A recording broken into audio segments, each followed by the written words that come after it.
Pathologies associated with pregnancy.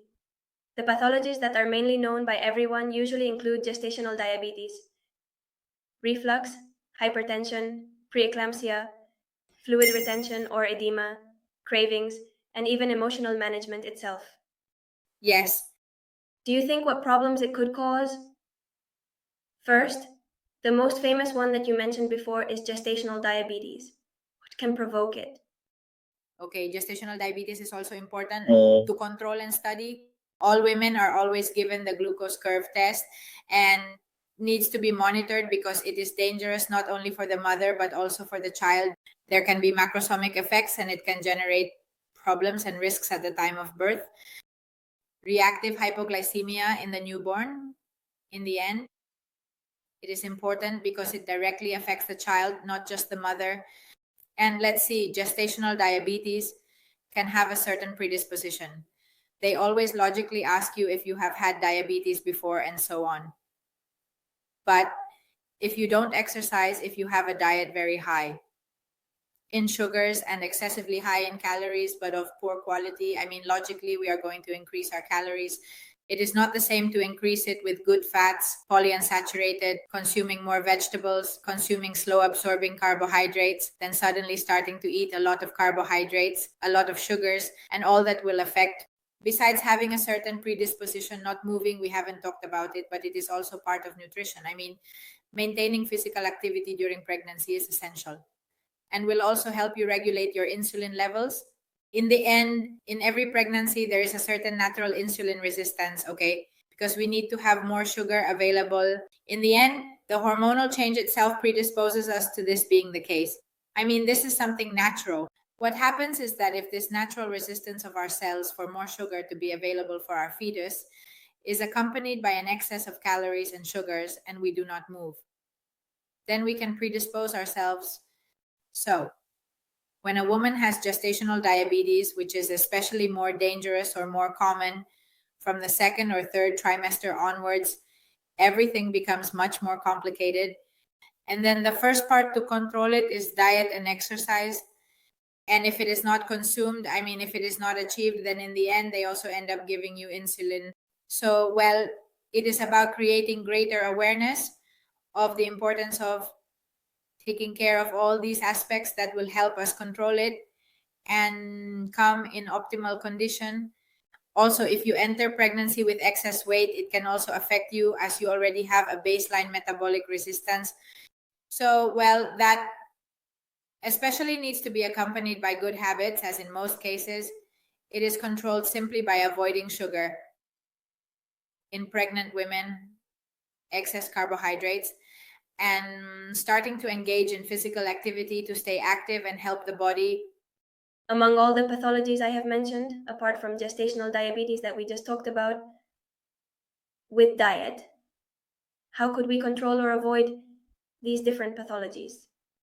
Okay, well, preeclampsia and hypertension, well, controlling all of this and the consumption of, for example, salt in the diet is important, okay? And then moving around is also super, super important. Staying well hydrated is also basic. So good habits with everything we have discussed, which are many things, but all need to be taken into account, will help us in this regard. Maybe fluid retention, edema. If I am active, it is much more complicated and I stay well hydrated. The pregnant woman needs to consume more and more water as time goes by because in the end, we need it, right? For better circulation. Venous return. If I consume 2 liters, 2.5 liters, even later in the second part of the pregnancy, it will also help me. There are tricks like consuming water with lemon, which has potassium and can also help us. Consuming a lot of vegetables, we return to them, which will also help us eliminate. So, well, and above all, walking every day is basic to avoid that retention. I am swollen. And going to the bathroom, if I have constipation, that is another thing that needs to be controlled in pregnant women. And that is sometimes not related.